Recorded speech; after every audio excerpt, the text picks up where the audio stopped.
Hi guys! For today's video, kami ipapunta sa Dingalan, Aurora para magkaroon ng guide seminar at ayun yung aming biyahe. Kahit na bumabagyo, tuloy na tuloy pa rin dahil kami ay nasa DepEd Matatag. So ayan, nakarating na kami dito sa aming venue, sa Coastal Cove.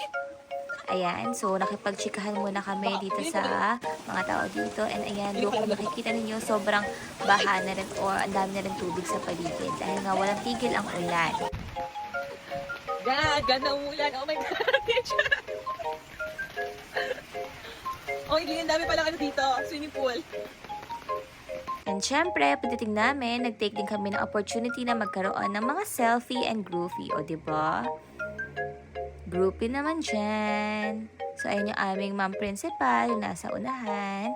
And ayan yung mga teachers niya. O, diba? Ang dami din namin dahil nasa, 27 teachers kami sumama sa aming school.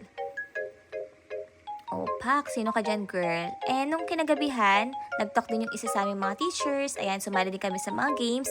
And guys, overall champion kami sa mga laro. And kinabukasan, ayan, nag-aura-aura and lumabas kami dito sa beach para mag-take ng picture kahit na umuulan. So, ganun talaga. Aura dito sa Aurora. Kahit maulan, go pa rin ng go. So, ayan, kung nakikita niyo, pumapatak pa rin talaga yung ulan.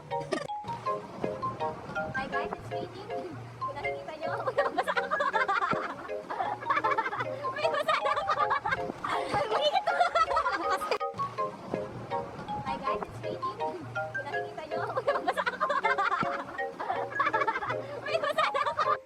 Oh ha, sino ka dyan, girl? And ayan din, pauwi na rin kami dyan. Ito yung bus namin. Bye!